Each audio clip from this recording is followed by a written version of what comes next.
going to give you a little background on the crash that happened Wednesday night. There were two Russian figure skaters on board that plane that was heading towards Washington, D.C. There were other of our fellow citizens there. Bad news from Washington today. Russian presidential spokesman Dmitry Peskov said on Thursday. Earlier, several Russian state media outlets reported that the 1994 World Figure Skating Champions in pairs, Yevgenia Shishkova and Vadim Numov, were on board the plane, though U.S. authorities have not confirmed these reports. 19 aircraft have been diverted from the Reagan National Airport after the crash. It says that some 19 aircraft that were in the air and due to land at the Reagan National Airport had to be diverted after the mid-air collision of a regional American Airlines jet and Army BLACKHAWK helicopter, according to an airport's official. The diverted flights landed at Dulles International Airport in Virginia, said Jack Potter, president and CEO of the Metropolitan Washington Airports Authority, who spoke at an early Thursday morning press briefing. Reagan National will be closed until at least 11 a.m. Thursday, but the situation is fluid, Potter said. Right now, the Pentagon has decided to launch an investigation pertaining to this tragic event.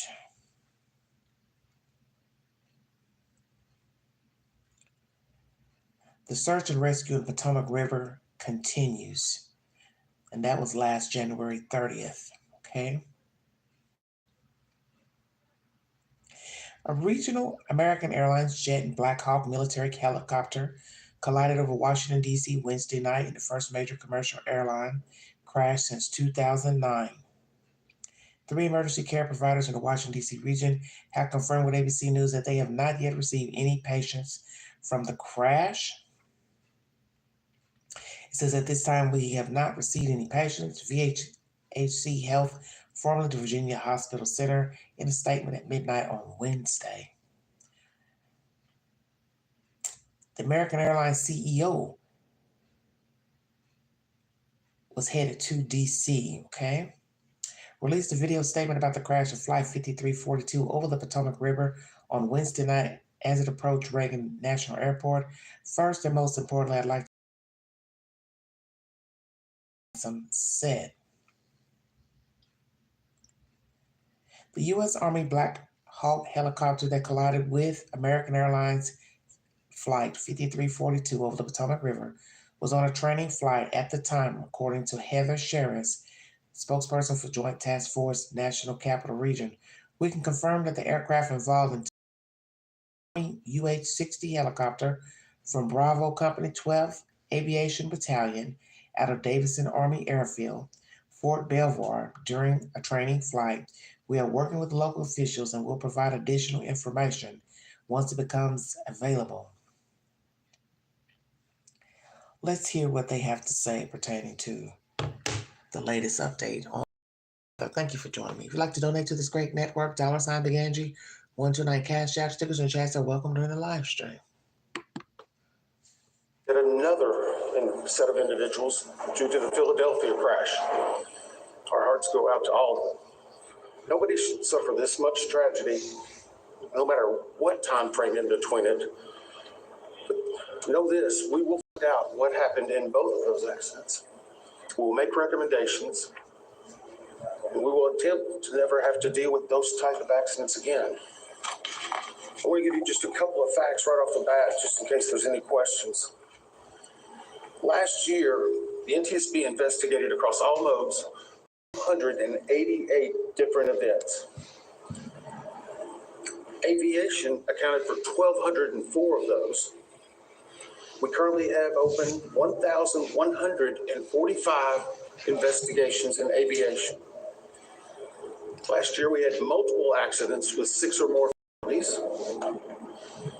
Across all of our modes, which are primarily aviation, we dealt with 343 fatalities.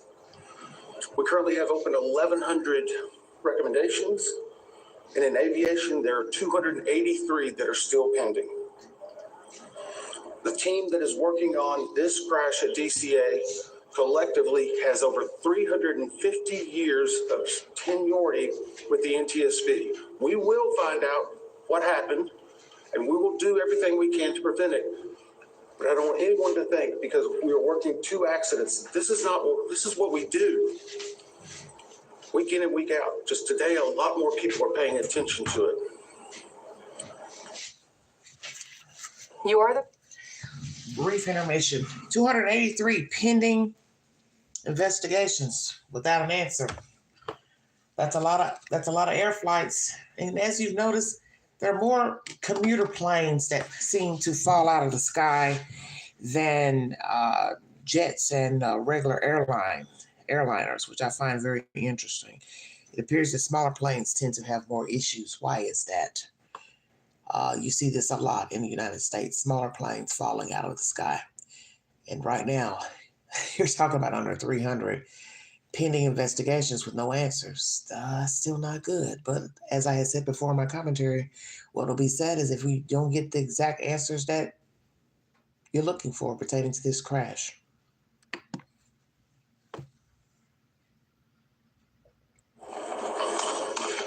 We'll take an opportunity to introduce Bryce Banning. He hasn't really spoken the last couple of times, but he's been working hard, putting together a lot of information. Bryce joined the NTSB in 2012 as a senior aircraft investigator. He's been the investigator in charge on hundreds of aircraft investigations. He's an airline transport pilot with commercial privileges for single-engine land and sea, certified flight instructor, multi-engine instructor, and instruments instructor. He's also a certified airframe and power plant mechanic. Bryce has accumulated over 8,000 hours of flight time in all types of aircraft, ranging from Pipers to Navajos, King Airs, and Lear. He served in multiple management positions for multiple airlines, and he has been leading this team since the inception. He's going to brief you on some details that we have, and then we'll come back with some additional details.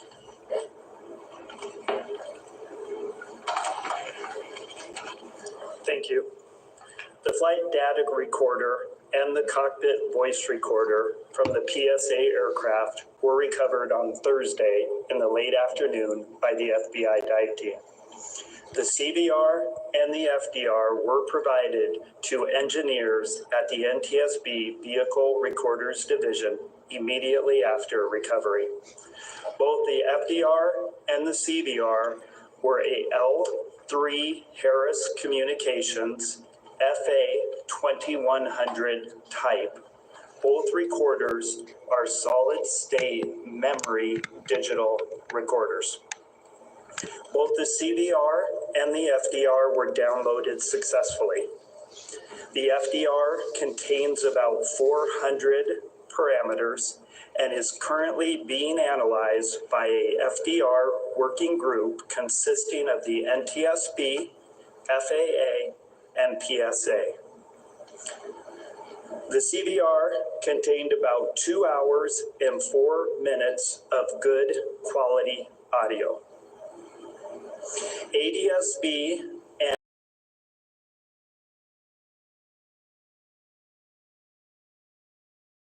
time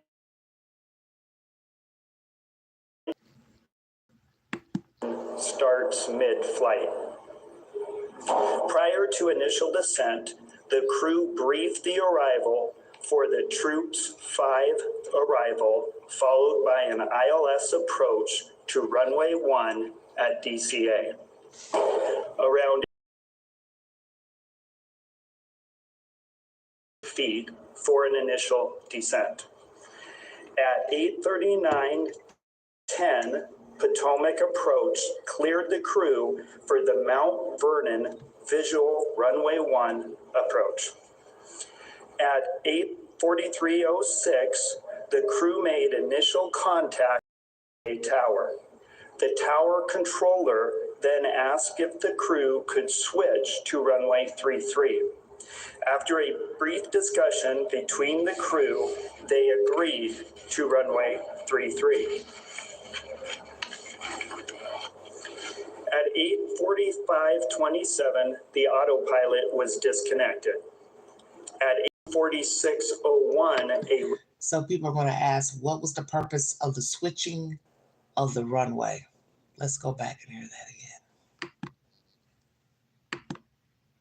8:39:10, Potomac approach cleared the crew for the Mount Vernon runway 1 approach. At 8:43:06, the crew made initial contact with the DCA tower. The tower controller then asked if the crew could switch to runway 33. After a brief discussion between the crew, they agreed to runway 33. At 8:45:27, the autopilot was disconnected. At 8:46:01, Does this have something to do with the switching of the runway? Now that we get information, once again, all this is preliminary, that there's no contact after asking someone to switch runways. So many of us are going to assume, everyone's entitled to his or her opinion, if this is human error, either on the controller, the person flying the jet, and or the BLACKHAWK helicopter. Which is it? We've gotten information about night goggles, very hard to see at night due to the lights of the city. So are they going to change protocol pertaining to wearing goggles at night? Will they also change protocol with having training done at night in this airspace with other aircrafts? This is a very diabolical situation because in the end, many flights go in and out of Washington, D.C. at this airport. Also, this military training is done in the same airspace. So this is a problem. So what is going to happen with this airspace being shared by the military and also planes flying in and out? Radio transmission from the tower was audible, informing Pat 25 that traffic just south of the Wilson Bridge was a CRJ at 1,200 feet circling to runway 33. At 8:46:29, the crew received a 1,000-foot automated call-out. At 8:46:47, DCA tower cleared other jet traffic on runway 1 for departure with no delay. At 8:47:29, the crew received a 500-foot automated call-out. At 8:47:39, a radio transmission from the tower was audible asking Pat 25 if the CRJ was in sight. 1 second later, the crew received an automated traffic advisory stating traffic. At 8:47:42, a radio transmission from the tower was audible directing Pat 25 to pass behind the CRJ. At 8:47:58, the crew had a verbal reaction, and FDR data showed the airplane beginning to increase its pitch. Sounds of impact were audible about 1 second later, followed by the end of the recording.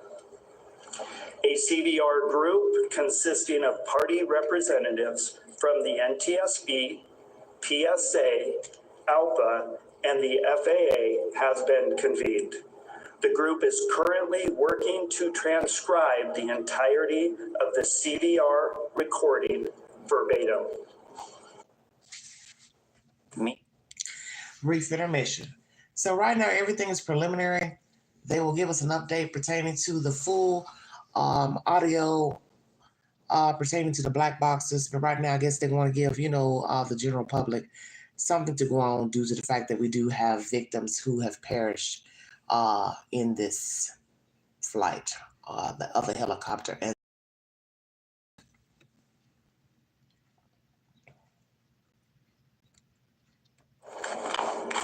thank you. We will take some questions at the end, but we have some additional details we definitely want to brief you on today. I want to clarify something that was, I think, presented NTSB in some form, specifically around air traffic control. The Washington DCA tower was communicating out any transmission on a VHF and UHF frequency. Any transmission would come out on both bands. The BLACKHAWK transmitting out with a UHF band, while the CRJ jet was transmitting out with a VHF. To put that in context, both the airplane and the helicopter would hear any air traffic control, but they would not hear the other aircraft or helicopter, conversely, if they were transmitting out. wow. Because we are now working through the transcript of the air traffic control, and many people have heard online different recordings. Those do not contain the UHF radio transmissions. What they're hearing is the VHF recorded on certain software programs. As we synchronize the timing on that, we hope to be able to release it tomorrow. So the information that's been released online, whatever that it may be, dangerous information. What is it that these people have heard? What are we going to hear from the helicopter's black box and also the American airliner's black box? What are we going to hear? Will we hear any type of conversation? Naturally, if you don't see something coming, you don't know it's coming, what would you have to say? Just saying. So what will we hear on either box? We do have it. We're working through the synchronization because the specific time will be very critical. A few updates in regard to the BLACKHAWK helicopter. We can verify it was on a night vision goggles. We do not know at this time if the night vision goggles were actively being worn, nor what the setting may be. Further investigation should be able to let us know if that occurred and what factor it may play in the overall accident. Due to the fact that he's saying that they do not know if the persons on the BLACKHAWK were wearing their goggles, when they retrieve, if they're even able to know this, because there was an explosion mid-air, you don't know the status of things and what the remains look like. So will we find out that in the remains of those on the BLACKHAWK, which were 3 individuals, that one or more had on goggles? Will we find out? As I said, you have to use deduction due to the fact that there was an explosion, there's fire. Will there be information that these participants had on goggles? Because like I said, there was an explosion, and naturally things dissipate during an explosion. So whether you had on certain gear, this and that, it's going up in fire. So we may not even get to find out that they even had on said goggles. We do know that and we announced the combination CVR and the flight data recorder was extracted last night from the aircraft. When it was brought to our lab and opened, there was a water intrusion. Again, this is not uncommon. If you recall in the CRJ, that cockpit voice recorder also had a water intrusion. It is going through the same process of iodized water until it's put into a vacuum oven. We still are very confident we will have that data. On the BLACKHAWK, we can confirm that we are looking into a priority air transport, and that's where you hear PAT, that on the prior day, PAT 11 was in close contact with a Republic Air flight. The Republic Air flight rejected the landing and did a go-around. The reason we are bringing this up is our data currently shows there was over 1,000 feet of separation between those two aircraft. 1,000 feet is a good safety barrier. Obviously, the pilot made its own decision in rejecting the landing. We just wanted to bring that fact out. It will be considered in the overall evaluation of this accident. Did you know you don't have to wait? Brief intermission, everybody.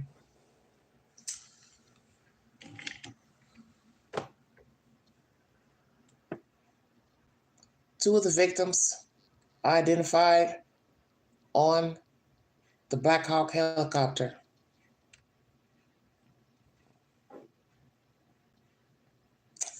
Two of the aviators.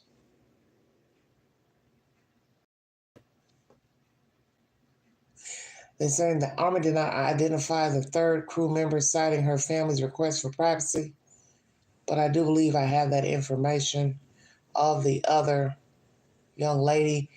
Someone else has been misidentified, which happens to be a transgendered aviator or veteran. Oh, that's why I said the plot thickens. It just goes on and on and on. Lord have mercy. Hold on one second, everybody.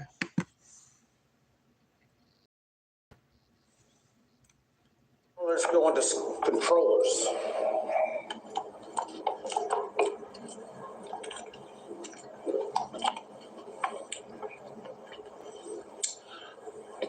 At the time of the accident, there were 5 controllers in the air traffic control tower cab at DCA. One was a local controller, which was handling not only helicopter, but fixed wing aircraft. The local controller also would be handling arrivals and departures close in airspace and the use of the runway. There was a ground controller, which was handling all aircraft and vehicles not on the runway. In addition, there was a local assist controller. This person is responsible for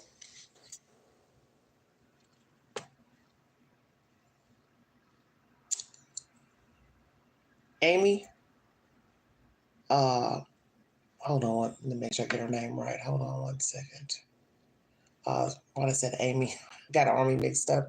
Rebecca M. Lobach of Durham, North Carolina, was assigned to the 12th Aviation Battalion in Fort Belvoir, Virginia, and had served since July of 2019, the Army said in a statement. The Army had initially refused to identify Lobach at the request of her family. Why would you not want her name and her picture known? Please explain it to the point. Make me understand. We've already had nasty remarks made by number 47 pertaining to diversity in the program. He doesn't know what the fuck he's talking about because he's not in the military and he doesn't know anything about the hiring of the military and who the superiors hired and put in the position to fly these helicopters, period. They're not the only ones flying the helicopters. So Donald Trump don't know what the fuck he's talking about. He didn't know anything about her. I think he found out that it was a female, but the point is she's white. The other guys are white. I just showed you pictures of them. They're all white. Checkmate. What the hell are you talking about? DEI. What diversity program are you speaking of? All these people are Caucasian. Know why the family didn't want her name and face revealed? Why not? Your daughter has died in a helicopter crash. So whether she flew the plane, somebody else flew the helicopter, what difference does it make? The information has to be revealed. That's the bottom line. We have people who are dead. We have people dead on the other aircraft. So people are going to find either plane and helicopter. Black, white, Jewish, Arab. People want to know. So I'd like to know, why did you not want your daughter's face and name mentioned? Help the Queen understand. Make me understand. Because I don't get it. There has to be transparency. Parents, you know this. So the fact that you didn't want her name and ID Come on now. Let's stop this nonsense. Let's stop this nonsense.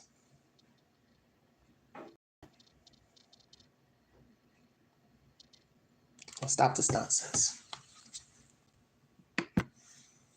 For assisting the local controller in any type of actions that are needed, reviewing data, scanning the field, a multitude of different things.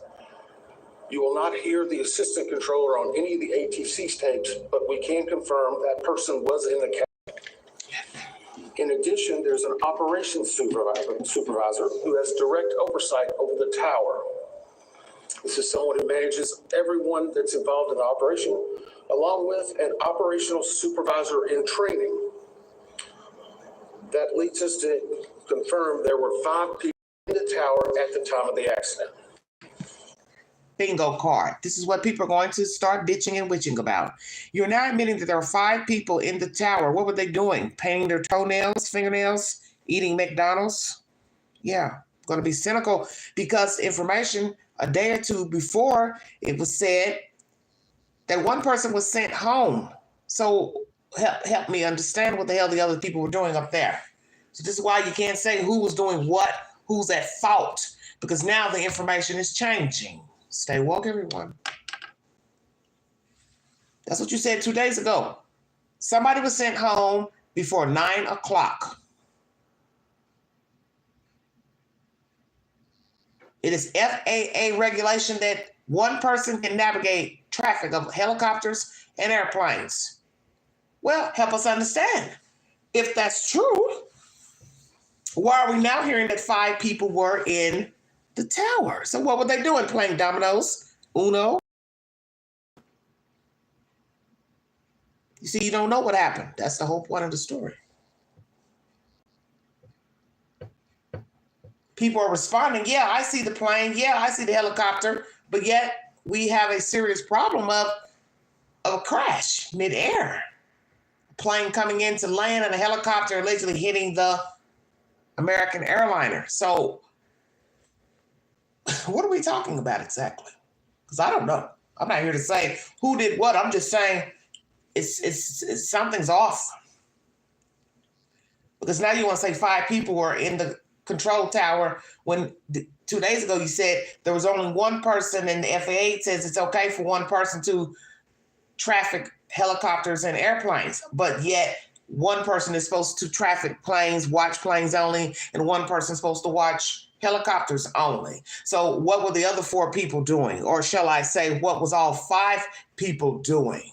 And the person who's in the helicopter flying, don't know which one that was, he, she, they said, yeah, I see the plane, but which plane did they see? The plane that was sitting above them or the plane they were about to hit?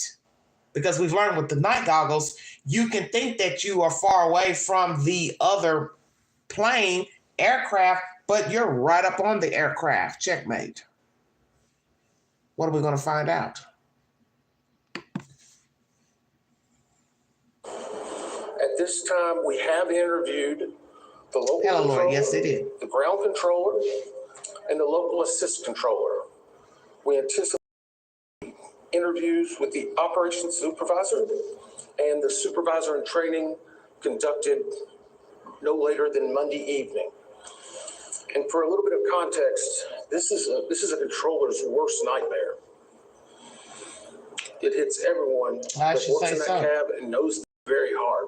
These interviews take a long time, not because there's that much talking, but there's several breaks that occur for emotions, just to be able to compose themselves to talk about what happened.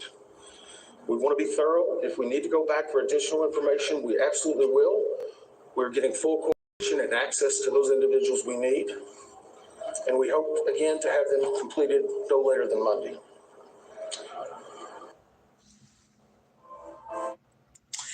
This is a problem. You see, because now people are not going to know what to believe pertaining to who was doing what. Yes, we saw the helicopter go into the path of the airline. What you have to still ask yourself is the information pertaining to night goggles, the viewing of lights, not being able to articulate aircraft being in your path. That really don't have anything to do with the controllers. This is just a dire situation. As I had said to people before days ago, I don't know if you're going to even get to the truth. So you have to wait now on the black boxes to hear what was said while these people were flying, if you even have conversation. But why are we making up stuff about who was in the control tower? Help me understand that. Because that don't look good. Because what people are going to say is, if I can't believe what you said about the control tower, what am I supposed to assume about the aircraft, the American airliner, and the damn helicopter? So you don't know what to believe. You just know that you see the helicopter going into the airport. Allegedly, feet away. Helicopter was in the wrong space, 100 feet or so out of its range. But then when you listen to this commentary, you're going to hear they're not absolute on the footage and of where the aircraft was versus the helicopter. This ain't good. This ain't good at all. I'm just saying. It's about to be a problem.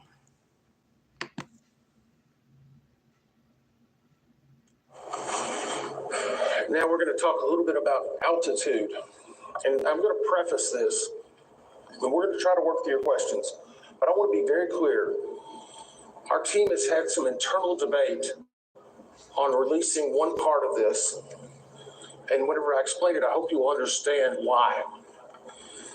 When we received the recorders from the CRJ, we were able to define an altitude of where it was very close to the time of impact. That is a data point we feel very comfortable with. We also have an initial set of information in regard to what was being seen on the cab in the control tower. We have not finalized that and need to get more granularity to it.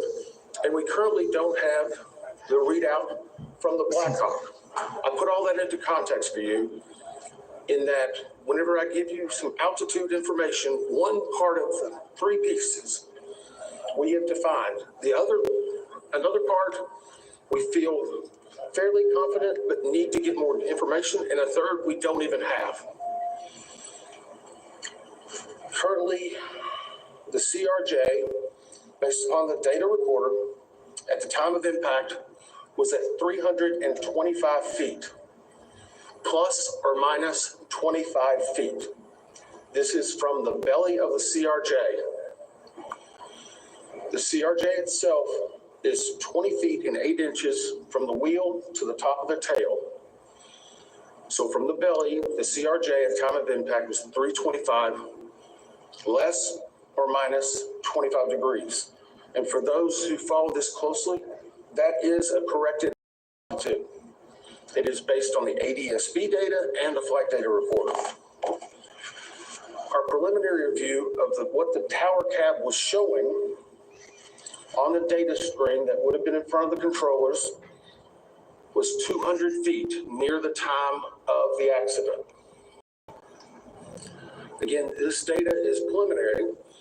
Tomorrow, we feel very comfortable that we'll be getting the additional data sources that will confirm precisely what it would have been on the screen at the time.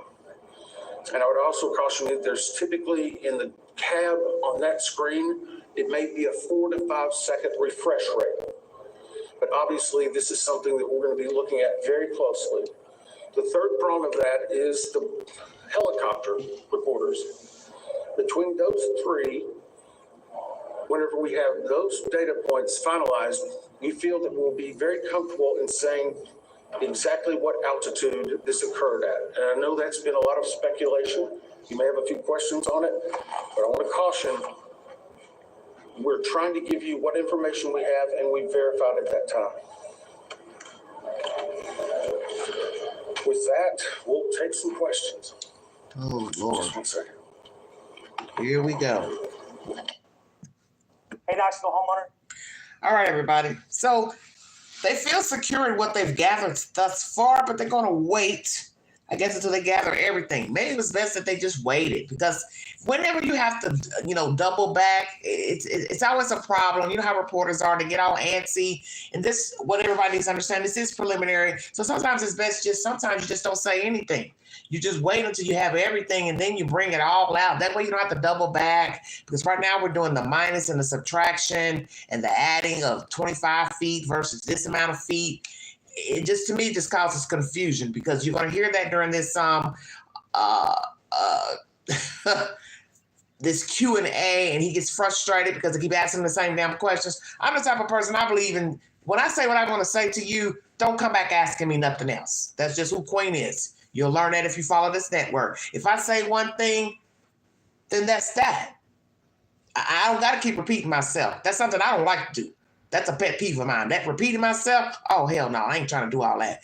And he got frustrated with these people. But see, people don't understand. You have to know how to navigate. You don't let the reporters run the damn show. You say what you have to say, and then you end it. You don't keep repeating yourself, because that's what they want you to do, to keep repeating yourself and repeating yourself to see if you're going to trip up. You say, this is what we've gathered thus far. And then you stop talking. You go on to the next question. You don't keep going around and around with the people. You can't do that. So you said that the altitude, and the recorder recorded the altitude of the CRJ. Was it trying to pull up for the collision? Is that what you were saying? The question was the altitude that was read from the ADSB and the voice recorder was trying to pull up. I can tell you at one point very close to the impact, there was a slight change in pitch, an increase in pitch. That is something that we will get you more detail on, but it was an indication of an increase in pitch. Thank you, Todd Grady, Triple with the Box. So are you also... Increase in pitch of whom? Increase of pitch where? With what? What do you mean? Pitch in what? Tone? Conversation? Is there pitch in the flight? Altitude? I don't know. I never heard of pitch and altitude of a plane. So when I think of pitch, I think of tone, which means of a human. So I'm confused at what you're saying. You might need to elaborate on that part, because I don't understand what you're saying right there. See between what the air traffic controller was seeing on the screen in front of them and what the height, the altitude of the plane? There's 100 feet difference. So the question is, was there 100 feet difference between what we found the plane to be operating at and the air traffic control tower? I'm saying the initial data we have on the control tower cap says 200 feet would have been visualized. This is a fairly good estimate, but it needs to be finalized. I shouldn't say estimate. It's a fairly good initial read. It needs to be finalized. And again, the CRJ was operating at 320 plus or minus 25. And how common is it that the two aircraft would be operating on different frequencies with the same control?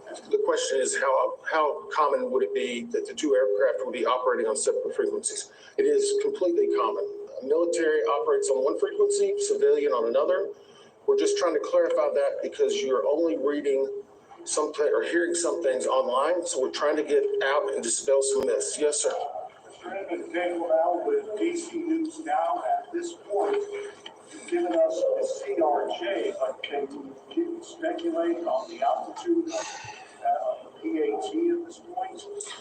We cannot speculate. The question is, can we give any information on the altitude of the PAT? We cannot at this point. Obviously, an impact occurred.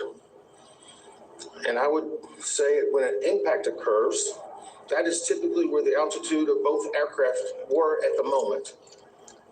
But again, whenever we have the data from the recorder, we will be able to give you more specific. And just to follow up, if I may, sir, there have been reports, can you comment on reports that PAT may have flown above its max limit? Let's see, where this is a problem is what... Oh my goodness. He can't say where the BLACKHAWK was its jurisdiction, let's say. But you have to use deduction. If you want to put the Airliner at 325 feet, give or take 25. The fact that you have an impact means that the BLACKHAWK was at the same jurisdiction. That's common sense. You can't have an impact unless, it's just common sense. They were at the same jurisdiction, or there wouldn't be an impact. One slightly higher, slightly lower, and one got clipped. Something got clipped. That's different. Then you can say, okay, this one was a little higher, this one was a little lower. But we ain't on that. We ain't on that type of party. There was no mentioning of somebody got clipped. Somebody tip got clipped. A belly got tipped. A wing got tipped. No, nothing got tipped. So the helicopter was basically at the same level as the airliner. A child could tell you that. So for people to even be asking, why are you all asking that question? Come on now. Why are you asking that? What level was the helicopter? Hell, it was at the same damn level. Come on now. As I said, you didn't hear that the plane got clipped under the belly, on a wing, at the back of the plane. It was an impact explosion. So one could say they're right at the same level. So then you got to ask yourself, was that helicopter at the level it was supposed to be? The speculation is, what's running on the news is, it was supposed to be lower, but obviously it was at the same level as the airliner, where it wasn't supposed to be. So now we got to ask ourselves, what's going to be the difference the next round? This helicopters, military helicopters, are they going to be flying in the same space? Well, they've got to use them because it's protocol to use them. To get government officials, dignitaries out from certain spaces in case of an emergency. So they have to fly in the same airspace as airplanes. So you'll be back at this dilemma possibly again if somebody don't get it right, whoever you want to fault. Airplane pilot, helicopter pilot, controller, take your pick. You're going to be back here again.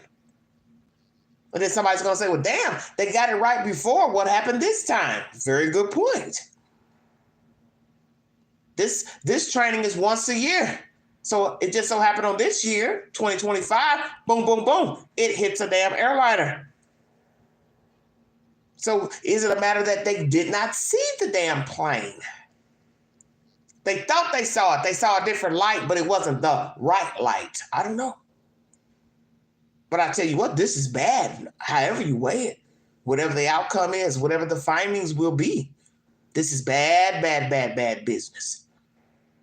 Because this area has a lot of aircrafts going in and out. So what you have to ask yourself is the obvious. If we're not talking about aircraft versus helicopter, then you're talking about aircraft versus aircraft. So this can be a problem down the road with aircraft coming in, aircraft taking off. As you see in the footage that's been shown, if the pilot made a mistake and thought it was the aircraft above him or her, they didn't see the aircraft in front of them because of the damn night goggles and the light. This can happen again with aircraft versus aircraft. Somebody see a plane, but yet they collide or get clipped. I don't know. This is just some weird business. But as they said, oh, you take the goggles off, you can see better without the goggles. So people are going to say, well, damn, maybe they don't need to wear goggles while they're flying. The military, I don't know. But that's the protocol. They can wear the goggles. They're supposed to wear the goggles. But the flip side is it's dangerous wearing the goggles because you can't estimate what you're seeing. Well, that's a dangerous gamble, don't you think? I'm supposed to wear these goggles, but I really can't see what the hell's in front of me, what's beside me, because everything looks the same. I got to do better than this because this ain't going to work.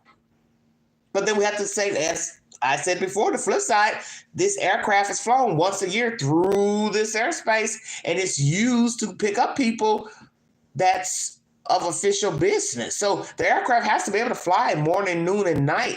They have to train all times a day. So when some goofball said the other day, oh, it shouldn't be flying at night, you're not making any sense. They have to be able to train at night. You can't just train during the day because you don't know when you're going to have to use the aircraft at night. Duh. Come on now. You all got to do better than that. So the question was, can I comment on reports that PAT may have flown above its max limits? No, because I haven't heard that. And I don't try to look at the media that much. So I'm not saying that, I'm not denying, but I just haven't heard it. We haven't discussed it. I'll ask the investigator in charge. Do you have any information on that?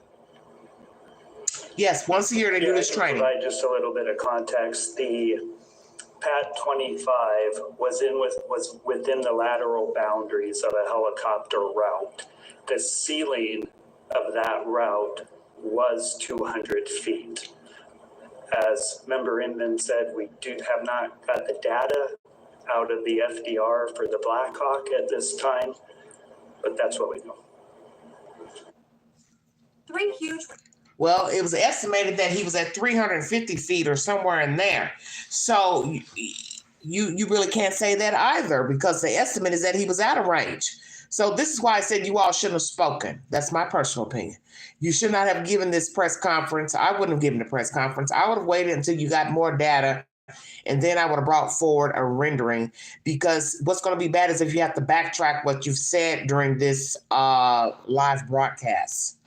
Because you're saying, oh, yeah, he was in the rim of where he was supposed to be. But then the other guy says, I don't know where the BLACKHAWK was.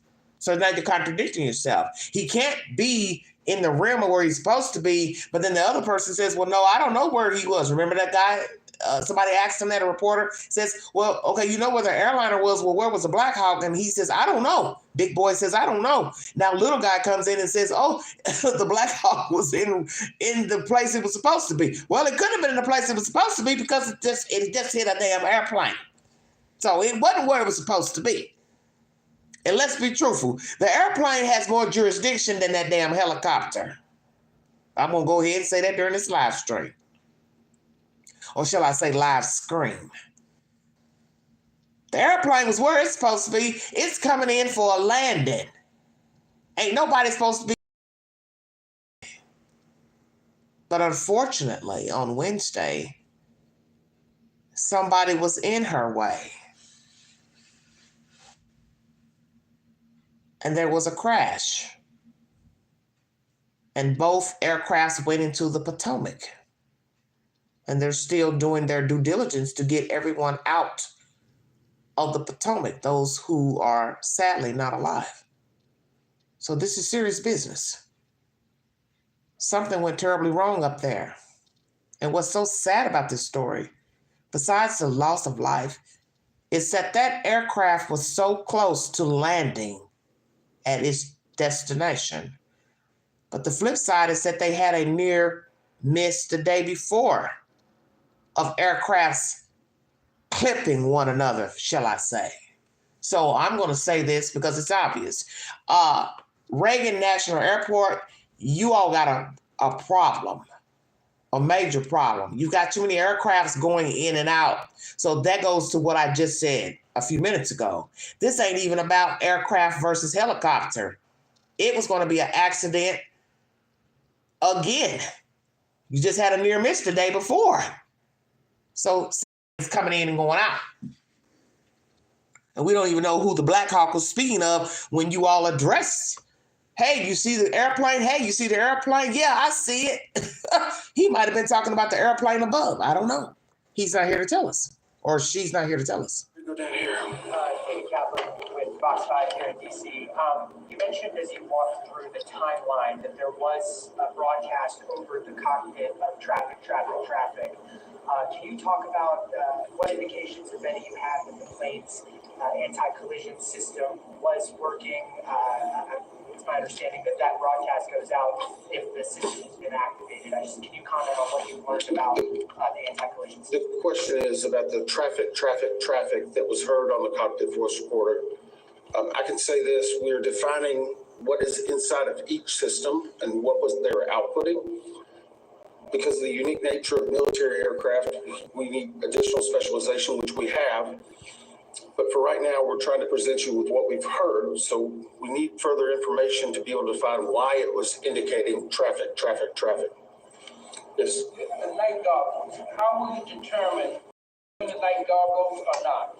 The question was, how will we determine if they were wearing the night vision goggles or not? Part of that will be based, and we already know during the extraction of the bodies, how they were presented and what was around them. I can say that impact was very significant. And so it will take additional analysis of their helmets, the attached areas. We're looking to find if the night, whenever we extract the aircraft, are they empty? Are they found in the debris? Exactly. That's what I said. Were they wearing the night? Exactly. Very good point. The bag's empty. Very good point. Very good point. 4 minutes before impact that there was a runway switch. They switched to 33. How routine is that? And is that enough lead time, pilots and other traffic in the area to be aware of Okay, so the question was in regard to, the term you used was runway switch. And we briefed this yesterday. The CRJ was on approach to runway 33. They'd been brought in that way. As they were coming in, they were asked by the air traffic control, could they accept, or sorry, let me reverse that. They were coming in on runway 1. As they were on approach, you accept runway 33. That is not an uncommon occurrence at DCA. It creates an arcing of the flight path, so it's very... So this goes to show what has been said about this international airport. You got too much going on. You're asking somebody to deviate to go to 33 instead of 1. This don't look good either way. You've got the helicopter. 1 minute you said the helicopter was at 300-something feet. Then it's supposed to be at 200-something feet. Now one guy comes in and said it was at the right place, but then yet you say you didn't know where it was. Now you're telling us it was one person working. One was sent home before 9:30 or 9 o'clock. But then now you're going to say there's 5 people working in the control office. And what the fuck were they doing? And now you want to say, hey, I want you to go down runway 33 instead of 1. I think y'all got too much going on. That's what I think. I'm not even getting ready to put the blame on nobody flying the aircraft. No, I'm going to say the airport, you all got too much going on. That's what I'm going to say. Because you're changing stuff during this broadcast.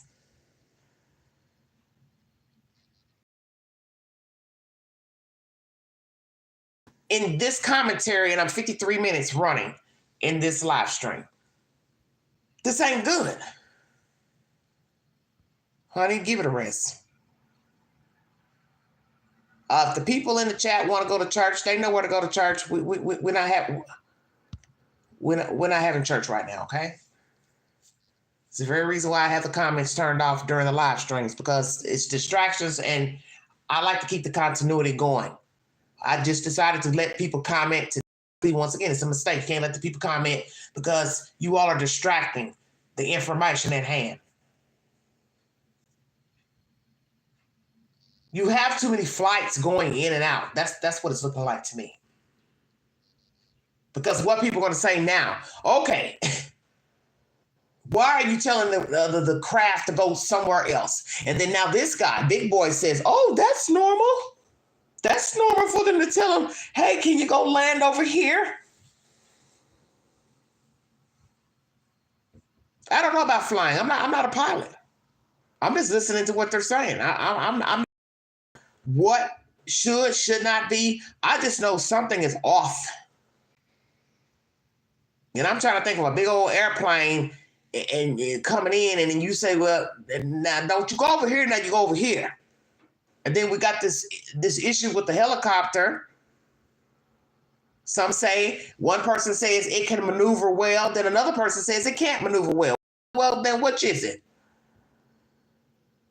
Oh, the helicopter should be able to just turn around. The helicopter should be able to just move over here, go over there. Then another person says the other day, no, he can't just move. So which is it?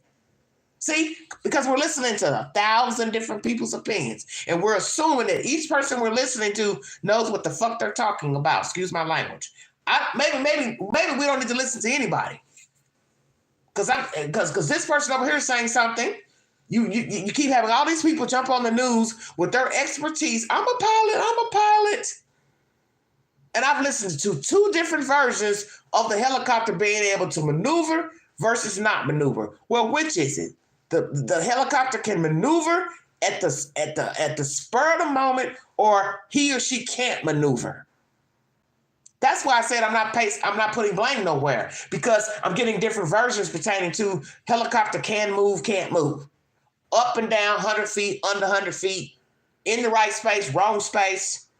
This commentary here is contradictory that we're hearing during this live stream, in this broadcast. This is why I said you all shouldn't even be giving any commentary. Why don't you wait until you have everything and then speak to the public? Because what's going to be bad is whatever you're saying here, you got to then backtrack. You don't want to have to backtrack because we're talking about dead people. This is why you don't want to have to backtrack. Everybody knows that. Wait until you have everything. I don't care. As my mom died, my sister died, I don't want you feeding me bullshit. I want you to give me the 411 so I can wait on the information, in a timely fashion. And we know this can run 30 days. So I'd wait on the 30 days so you don't have to backtrack anything. Now, you got other people who are impatient. They want to answer tomorrow. Well, it don't work like that. You can't, you don't get an answer tomorrow when you got black boxes floating in the damn water, and then they got water in the boxes. They got to then dry the damn boxes out. You want to get it right if you can. And I said that the other day in a live. What if you don't even get a definitive answer, even with the boxes dried out? Because if this is an impact, what conversation are you going to get from the pilots? They don't even know they're getting ready to crash. The airliner don't know they're getting ready to get hit by a helicopter, and the helicopter don't see the damn airplane. That's all I'm saying. It's very normal. Pilots were actually able to discuss it. They accepted it. They appeared to be on a proper, at least, lineup at that time. So Andrew, right you're now funny. we'll evaluate it with all the other facts and data, but it is what it is at this point, I guess. Yes, sir. Yeah, Dominic Louis with NTSB Washington. That's a question about staffing. Arizona. Can you tell me if that's common for it to have that level of staffing, or is it traditionally more people inside coming out? The question was the staffing at the time of the actual accident with the 5 individuals. I have not gotten an update from the air traffic control people. I know the primary thing we wanted to get was exactly that. And there's been discussions because, again, typical can change based on the day of the week, the time, the weather. So we will not categorize anything as typical right now until we can present it in a... Big boy. Don't do that. The answer you gave is not right. What does the weather have to do with how many people were in the fucking control room? Don't do that. See, this is where Queen would say, I don't want to talk about this no more because now this is like a fishing expedition. You all put out that it was not normal in the control room. That one person was in there and had been left by him or herself, and the other person got sent home. This person was vigorously interviewed, and you even said at the beginning of this broadcast that the person was interviewed, they had to take breaks to gather their composure, and now you say after that, oh yeah, 5 people were in there, and now you're saying you're talking about the weather and the moon.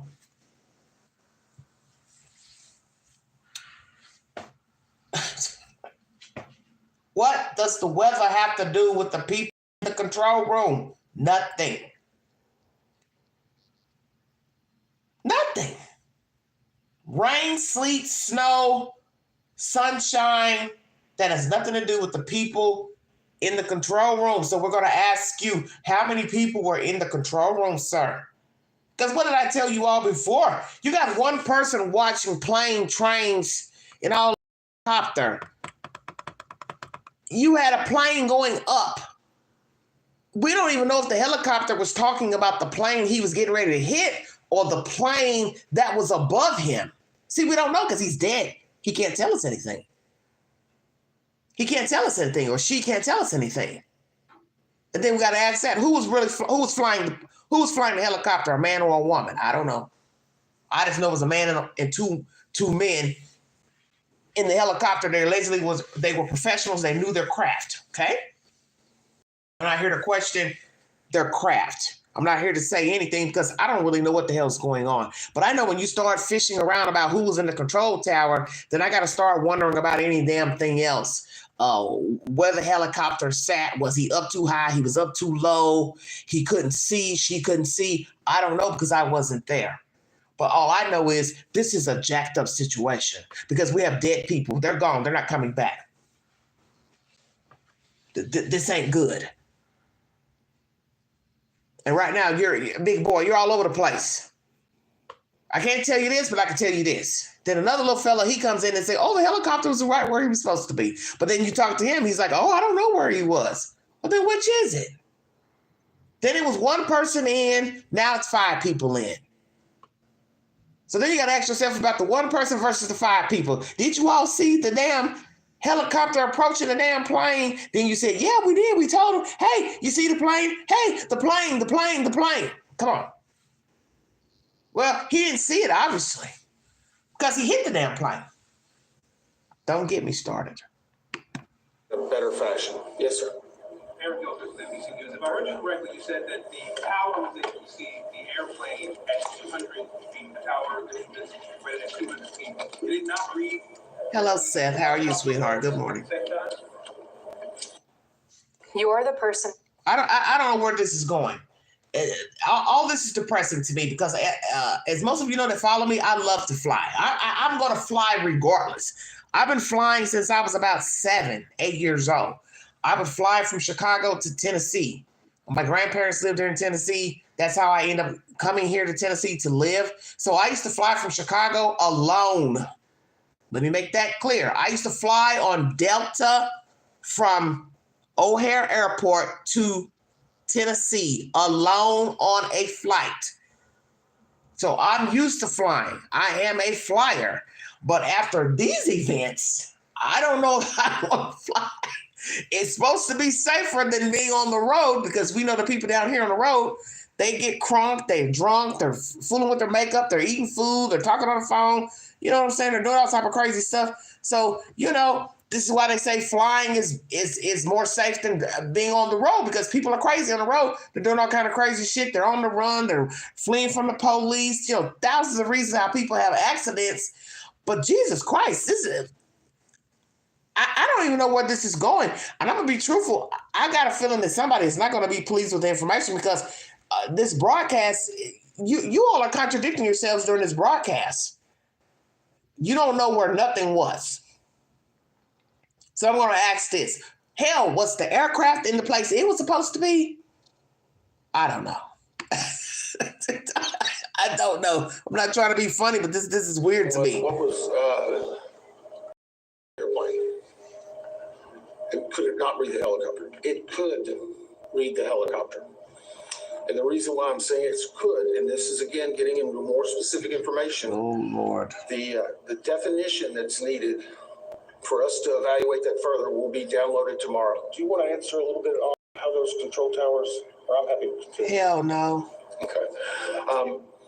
Those monitors obviously assimilate different pieces of information. So our initial read was showing that. We're giving you the 200 feet as indicative of the CRJ. I don't want to speculate specifically on the...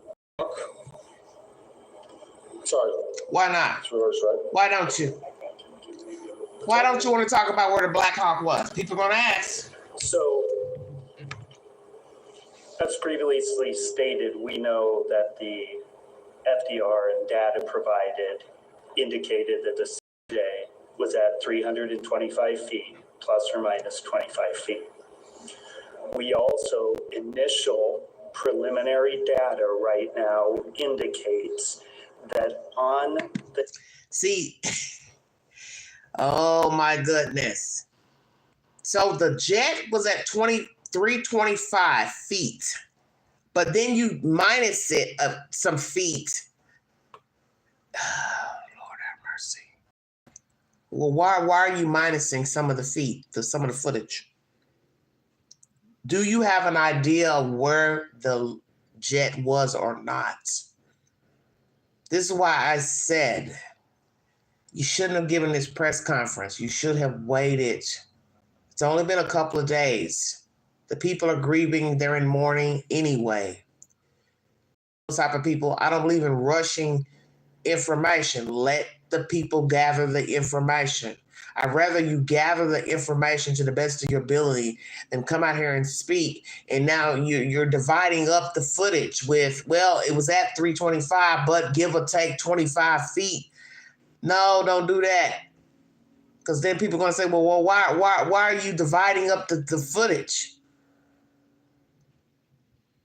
Oh, Lord have mercy. I give up. The tower's radar scope that was available to the controller, initial data indicates that he may have seen 200 feet. That needs to be verified. Our ATC group is working it. We will have more data available, but those are the initial indications. And no indication for the BLACKHAWK on that. Honey, get your smart ass out of here. I don't need you clarifying nothing for me. About the 200-foot data that would have been available on that radar scope, that was the BLACKHAWK. The 325-foot that we've given you,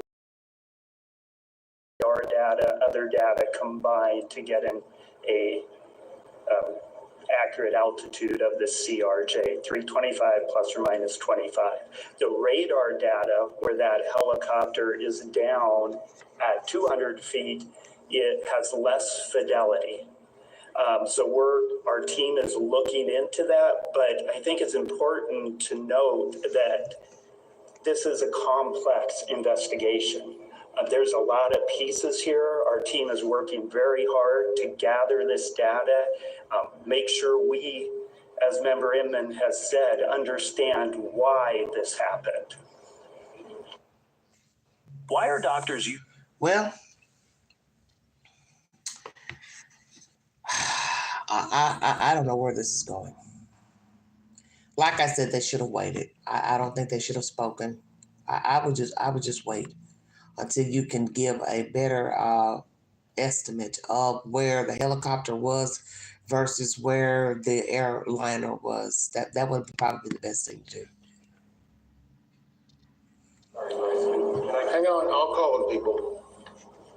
Yes, ma'am. Can you just confirm what your colleague just said, that the CRJ was showing at 375 feet, where BLACKHAWK was showing at 200? So the question again, and I'm going to try to say this one more time. The CRJ, at the time of impact, based on ADSB data and the data in the flight recorder, shows that airplane was positioned at 325 feet plus or minus 25 feet. On the radar scope in the cab, our preliminary review shows that the BLACKHAWK helicopter would have visualized at 200 feet. It's not as defined. That is preliminary. We will get more significant information. We wanted to present the 325 plus or minus.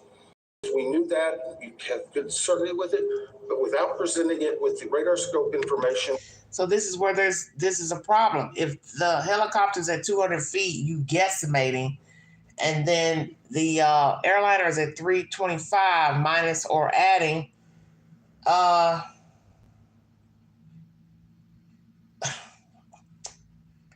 how I don't know.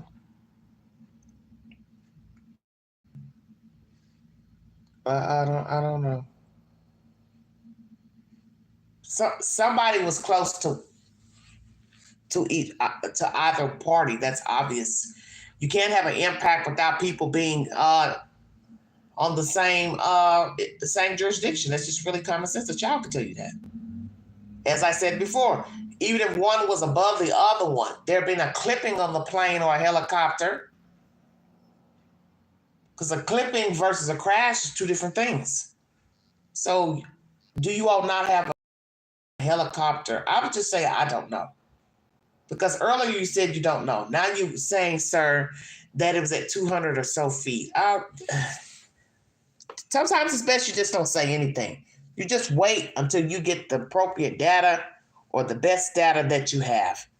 Because now you're contradicting yourself and you're having to go back on what you said a little while ago that you didn't know. And then the other little guy, he comes in and he tries to give an estimate of where the helicopter was.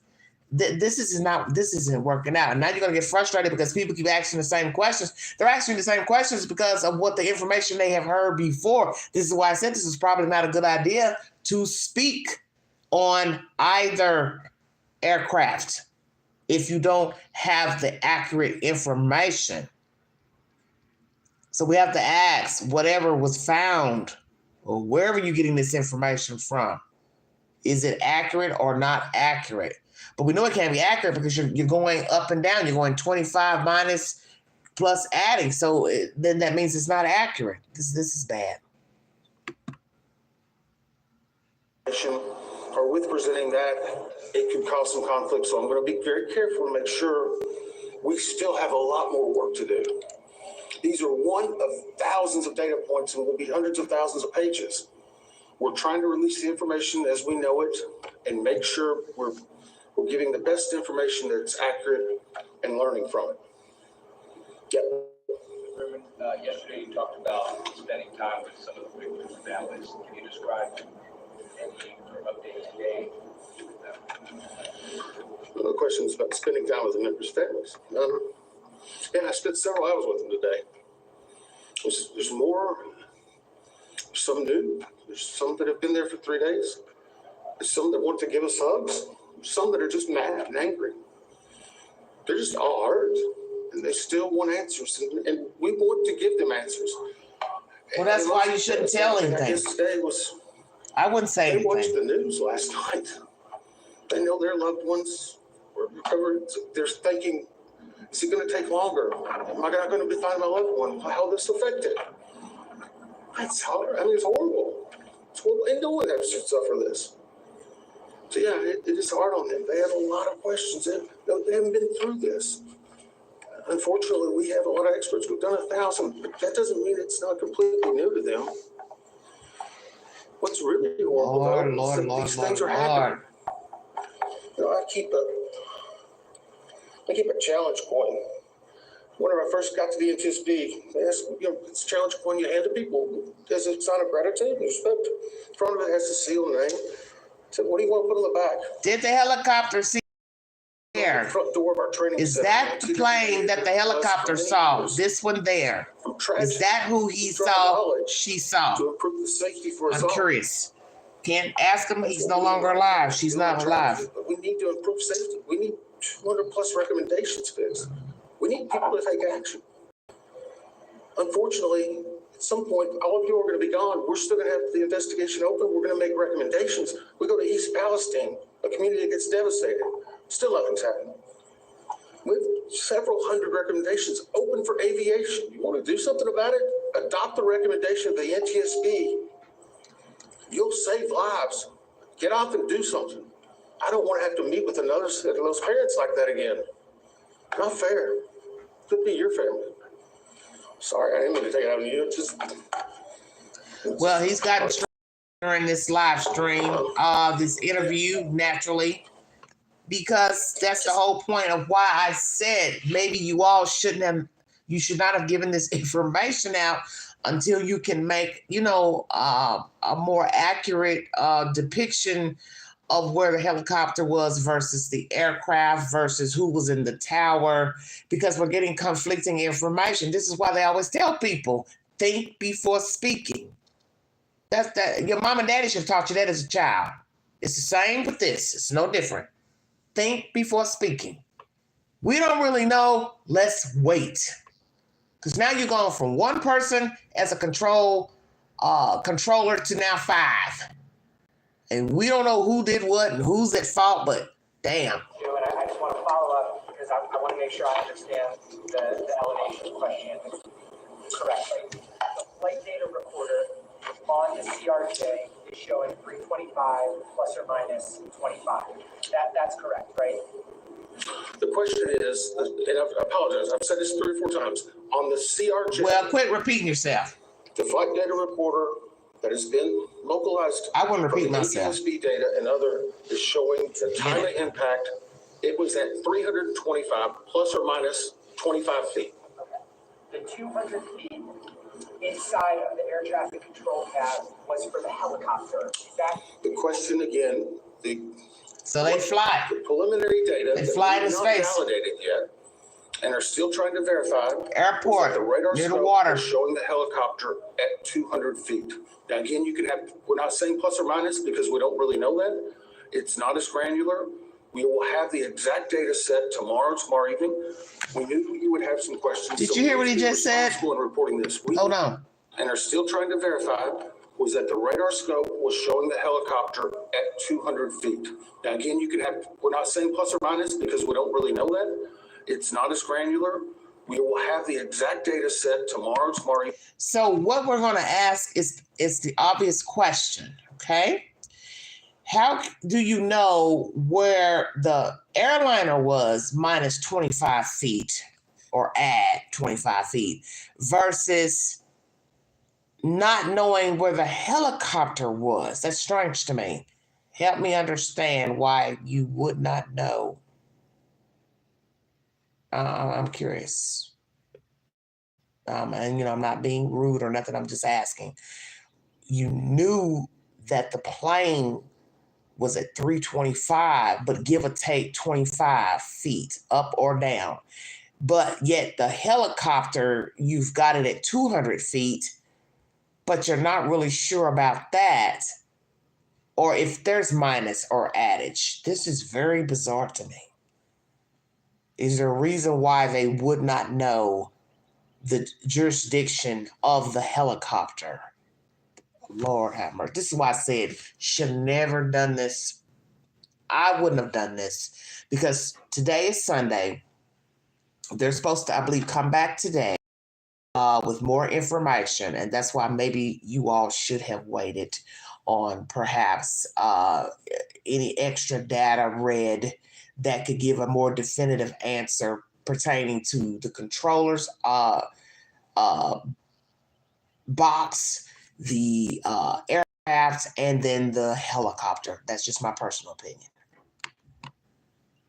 Tomorrow evening, we knew you would have some questions, so please be responsible in reporting this. We need more info, but we know that some of that information is coming out, and we're trying to provide it. No more. Sorry, I've answered the same question several times. Well, you should have answered it. You should have answered it one time and been done with it. Clarification point. Jesus, wow. Understand what the radar scope in the ATC cap was showing and what the black box showed you from the CRJ. I guess the question is, what would explain the discrepancy, which appears to be 100 feet, when clearly they hit each other?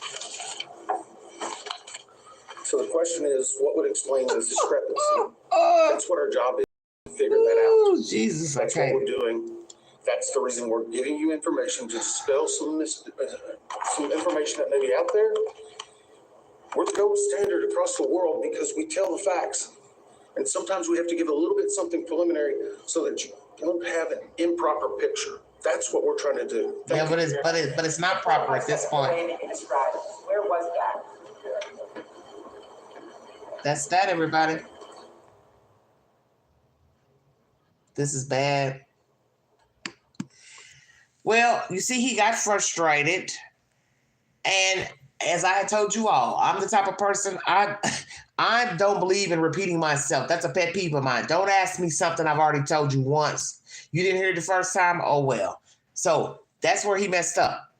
Don't keep repeating yourself because basically he's contradicting himself about this footage where the helicopter was, and the other little guy, he comes in to say where it was over here at 200 something feet. Then he tell us that, well, I don't know where he's at. And then the little guy comes in to say, well, it's at 200 feet. And then now he's saying, well, we're just trying to give you something to be transparent, but it's not really transparency if you don't really know the altitude of either. I think it's common sense. They can't be at different altitudes because it was a crash. You know, in the end, it's not going to even matter who started where. You know, like who's on first, who's on second. It don't matter. They all bumped into each other at some point. That's the point. It's not going to matter. Okay? It's not going to matter. Who's on first, who's on second. They both made impact, so they had to be near the same stratosphere at some point. That's how I look at it. That's just kindergarten information. They met up. So you look at it however you want to look at it. The helicopter and the airliner met up. No matter who was supposed to be, where they were supposed to be, they met up. And that's where you need to start. How did they meet up and get in the same jurisdiction? And I don't know if you're going to even get that answer, because if the helicopter didn't see the aircraft, or the aircraft didn't see the helicopter, you're not going to even have that on the black box, because if I didn't see it, I don't have anything to even say in the recording. I'm just floating along trying to get on the runway. This is bad, because we've gotten information that there's a lot of traffic at this airport. So maybe they need to focus on the traffic and either finding somewhere else to deter the traffic of flights in and out of Reagan International. That might be what needs to happen. Okay. Clarence, I don't need you trying to tell me what I'm saying. They are talking about footage, feet. Who cares?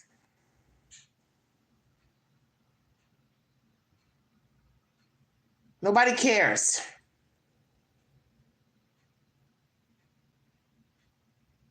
That's the very reason why I didn't want the comments. I didn't want to have the comments on in the chat. Because you want to come in here and argue with somebody about something that nobody knows what the fuck happened. They have been giving different opinions in one broadcast about feet. Does that sound better to you? Minus and then adding.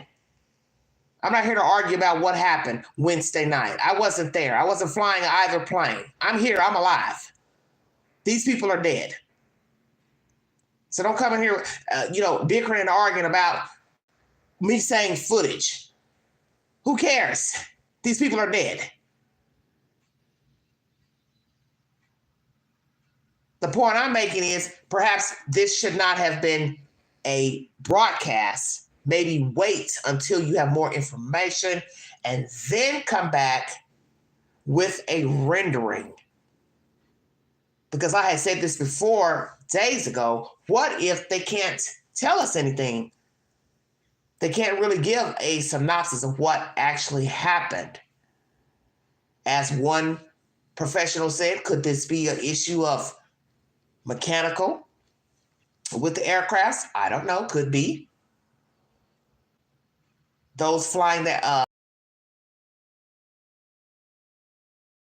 thought they saw the plane, but thought in their visual that it was farther away, but it was not. It was closer.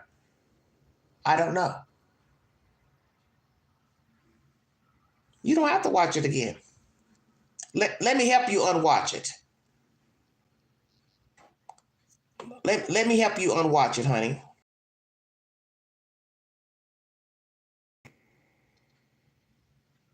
I can make it so easy for you. That's what's wrong with people. You go in the chat, trolling, scamming, spamming, getting an attitude over something that you have no knowledge of your damn self. Because most of you are just rude as fuck. There are dead people that they have to go into the water to try to retrieve from the bottom of the Potomac, okay? That's what this is about. You entitled to believe the controllers were at fault. You entitled to believe the people flying the helicopter were at fault. You entitled to believe the person flying the American airliner was at fault. You entitled to believe whatever you want to believe. But coming in this chat arguing with me about my verbiage, what's your point? I said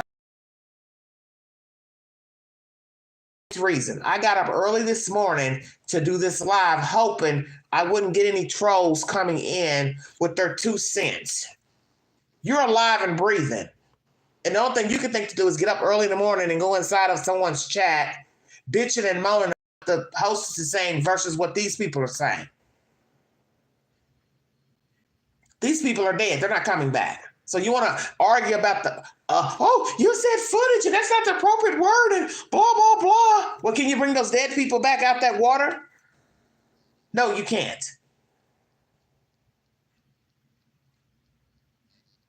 Because this is what some of you do. You sit up here and you just troll endlessly. And this is a serious situation. There are dead people here. These are dead people who need to be brought out of there. 9 times out of 10, they will not have a proper burial because they've been in the water now for days. Okay? Bottom line.